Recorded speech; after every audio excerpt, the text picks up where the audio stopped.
لله نحمده ونستعينه ونستغفره ونستهديه ونعوذ بالله من شرور أنفسنا ومن سيئات أعمالنا من يهدي الله فلا مضل له ومن يضلل فلا هادي له وأشهد أن لا إله إلا الله وحده لا شريك له وأشهد أن محمدا عبده ورسوله يا أيها الذين آمنوا اتقوا الله حق تقاته ولا تموتن إلا وأنتم مسلمون يا أيها الناس اتقوا ربكم الذي خلقكم من نفس واحدة وخلق منها زوجها وبث منهما رجالا كثيرا ونساء اتقوا الله الذي تساءلون به والأرحام إن الله كان عليكم رقيبا يا أيها الذين آمنوا اتقوا الله وقولوا قولا سديدا يصلح لكم أعمالكم ويغفر لكم ذنوبكم من يطع الله ورسوله فقد فاز فوزا عظيما أما بعد فإن أصدق الحديث كلام الله وأحسن الحديث حديث محمد صلى الله عليه وسلم وشر الأمور محدثاتها وكل محدثة بدعة وكل بدعة ضلالة وكل ضلالة في النار. Respected fellow Muslims, I want to speak today about a topic that comes up in my mind a great deal, and it's especially when I travel, and it's the idea of conquering the shuhha of an-nafs. The shuhha, which is the greediness or the stinginess of our souls. Greediness and the stinginess of our souls. We have this mentioned numerous times in the Quran explicitly. Those people who overcome or conquer the greediness, the stinginess of their souls, those people are felicitous. Those people attain falah. They attain happiness in this life and happiness in the next life together. الذين تبوأوا الدار والإيمان لا يجدون الدار والإيمان من قبلهم لا يجدون في صدورهم عفوا يحبون من هاجر إليهم ولا يجدون في صدورهم حاجة مما أوتوا ويؤثرون على أنفسهم ولو كان بهم خصاصة ومن يوق شح نفسه فأولئك هم المفلحون. This is speaking about the emigration of Muslims to Medina. So the Muslims, the first group of Muslims had arrived in Medina, the Prophet ﷺ had arrived in Medina, and more Muslims are still joining them. They're coming from Mecca, they're coming from other parts of the Arabian Peninsula, and Medina is, despite its great wealth in dates and despite its plenitude of water, it's a small place. And as many can imagine, when you have one community and it's absorbing new peoples, it becomes stressful for the people who live there. This feeling that they're losing their resources, the small amount of resources they have, are suddenly going to have to be shared with more people. And what does the Quran say about those people?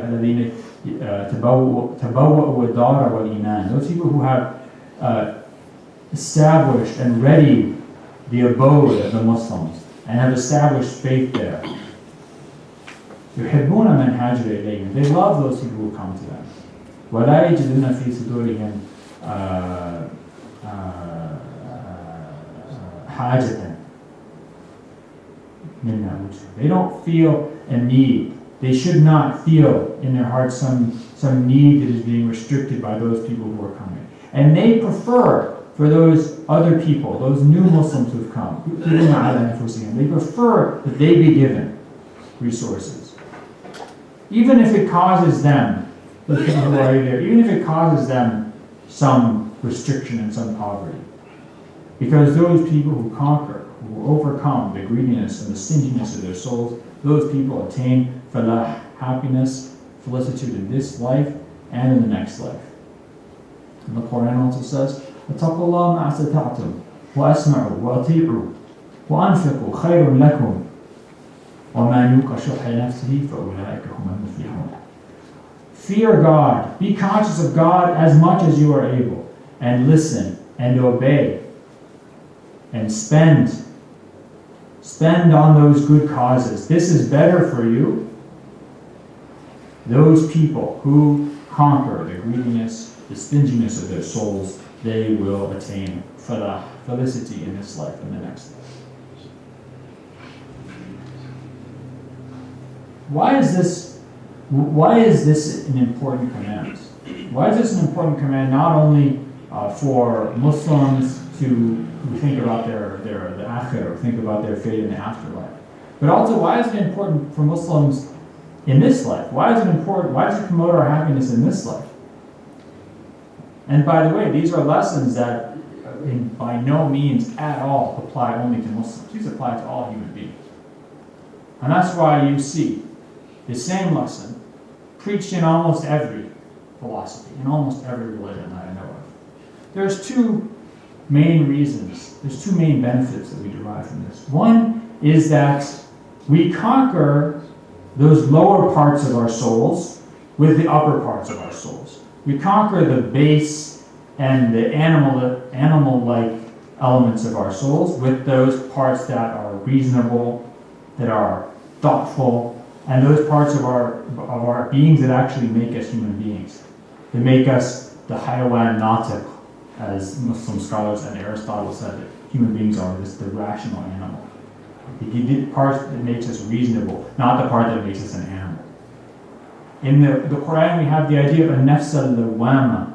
A nafs al-lawama is the soul, the part of the soul, or that manifestation of the soul that rebukes, that reins in, that restricts the nafs in its greater sense, that restricts the appetite of self. What's called a nafs al-ammara bisu. That part of the soul that's always urging you to do bad things. That part of your soul that's like the id, the id in the Freudian sense. It wants to consume things. It wants to take things. It wants to get more money. It wants to eat more food. It wants to drink more soda. That the greedy, selfish, consumer part of our souls. The part of our souls, by the way, which is constantly being encouraged in consumer capitalist societies like our own society, right? That you always have to have more. You always have to have bigger is better, more is better, right? That you have to have, and that you deserve more. That you deserve the best. That you deserve to eat a big plate of food and not have to share it with anybody. So when we try to conquer and succeed in conquering the appetitive part of our souls, what we're doing is we're elevating a nafs al-lawama, that rational, censoring part of our soul above it. We make that the part of our soul that makes decisions. We give it exercise. We strengthen it. And this is a very important aspect of this in Islam and in many other traditions, that you have to exercise your character. You don't just realize something and then suddenly your realization makes your personality change. You have to train yourself. Human beings change when they habituate themselves into new behavior. So you have to train yourself to make the nafs al-lawama the controlling part of your soul and not the appetitive part of your soul. The second benefit in this life and in the next life, in the sense that it gives us hasanat, the second benefit is that when we conquer the appetitive part of our soul, we are very consciously acknowledging the needs of others, very consciously acknowledging our duty to share with them, and training ourselves to do so. So when you don't take everything you want, when you don't eat everything you want, when you don't collect all the money you want for yourself, when you give some of these things to other people, you are acknowledging their needs. You're strengthening your love and concern for other human beings. And if you think about, when I was reading the section of the Quran that talked about الَّذِينَ تَبَوَّأُوا الدَّارَ وَالْإِيمَانَ يُحِبُّونَ مَنْ هَاجَرَ إِلَيْهِمْ. They love those people who came to immigrate with them. It made me think about the United States and issues of immigration in this country. When is it that you start hating new people? When is it you become afraid of those new arrivals? You don't want them to come. It's when you think that they're going to take what's yours. They're going to take away things that you have. But God gives rizq. يرزق الله من يشاء بغير حساب. God gives rizq to whomever He wants without any account. You have to have faith. Like when you have children, you have to have faith that Allah subhanahu wa ta'ala is going to provide for these children. This is a great gift that faith gives us. We can welcome people into our communities. We can share with them. And we're not afraid of poverty. We're not afraid of losing what's ours. Because we have faith that Allah subhanahu wa ta'ala is going to provide for us. And if this type of faith was prevalent more widely in our society, here in the United States, maybe people would not be so hostile to new additions. Maybe they would welcome those people who come in with open arms and share with them. Inshallah, in the second part of the khutbah, we'll discuss ways to implement these values. أقول قولي هذا وأستغفر الله لكم فاستغفروه.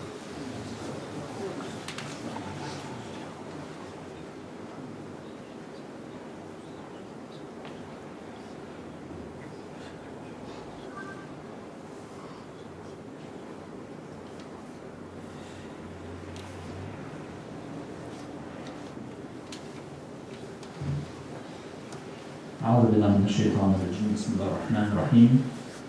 إن الحمد لله به نستعين والصلاة والسلام على سيد المرسلين وعلى آله وصحبه أجمعين. How can we actually conquer the appetitive part of our souls? How does one yuqa shuhha nafsihi? How does one accomplish this? Well, it's very easy. Through practice. You do it through practice.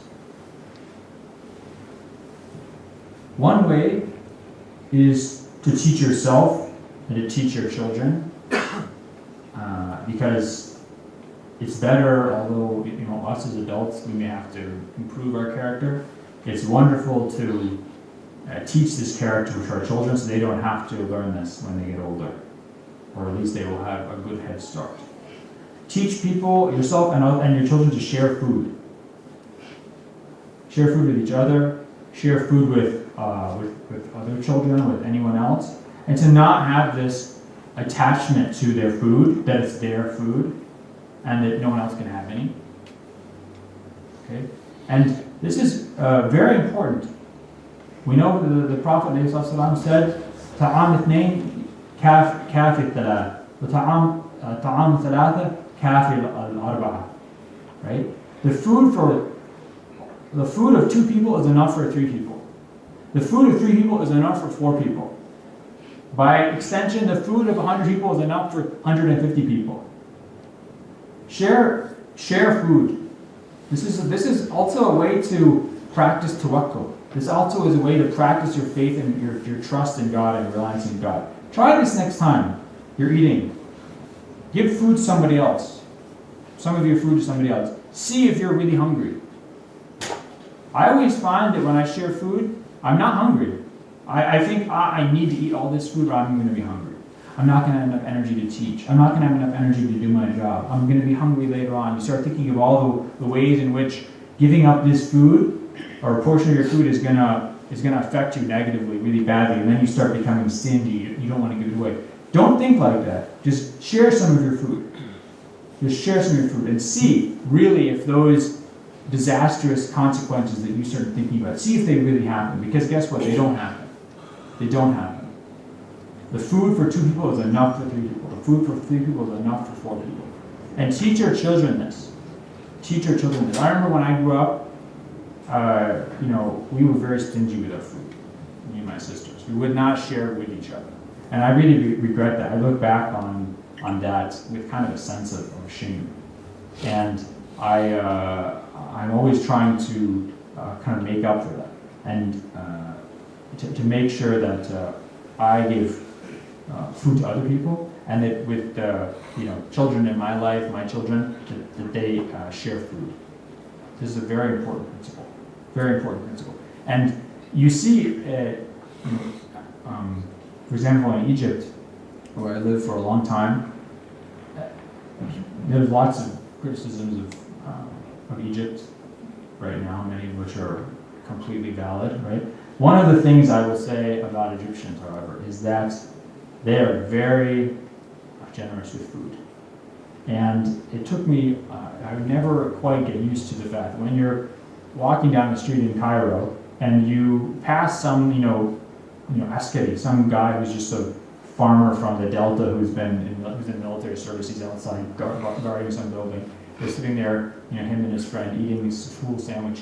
If you pass by, they'll always offer you food. Without exception, always like, "Faddalu," have some food. And it's like, it's one of these things, do they really mean it or not? You have no idea. But the fact of the matter is, they were taught, as young children, they were taught to always offer food to other people. This is a wonderful way to conquer the greed of your soul. Another very important way is to give in charity, to give sadaqah, and to teach your children to give sadaqah. To teach your children to give, even give them money, and let them use some of it for themselves, and let them give away some of it. And to teach them the concept of zakat. Teach them the concept of zakat. What does zakat mean? Zakka yuzakki means to purify.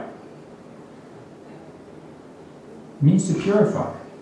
You have the right to have property because you give haqqun ma'lum. You give a known, acknowledged right, an acknowledged share of that wealth to the poor.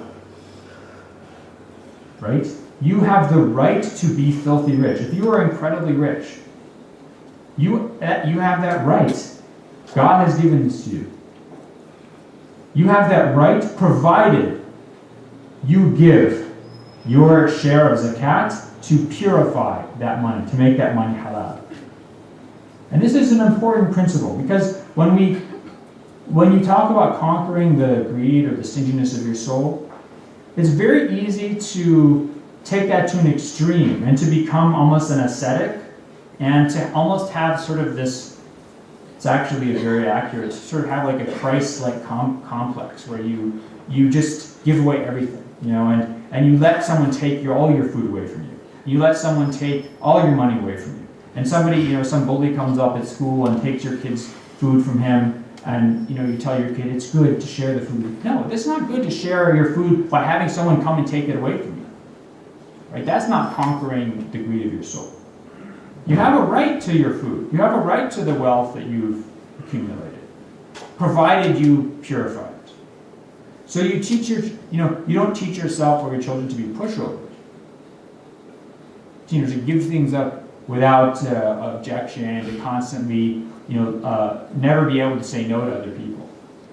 But you have to teach them that they need to purify their possessions. They need to purify their wealth. That even from a young age, they grew up knowing that if whatever possessions they have, they accumulate money, they can have that, but they have to purify it. And that purifying gives them the right to own it. But they don't need to feel guilty about owning things. They don't need to feel guilty about having money, provided they give away the haqq ma'lum that zakat determines. That you don't have to feel guilty about eating,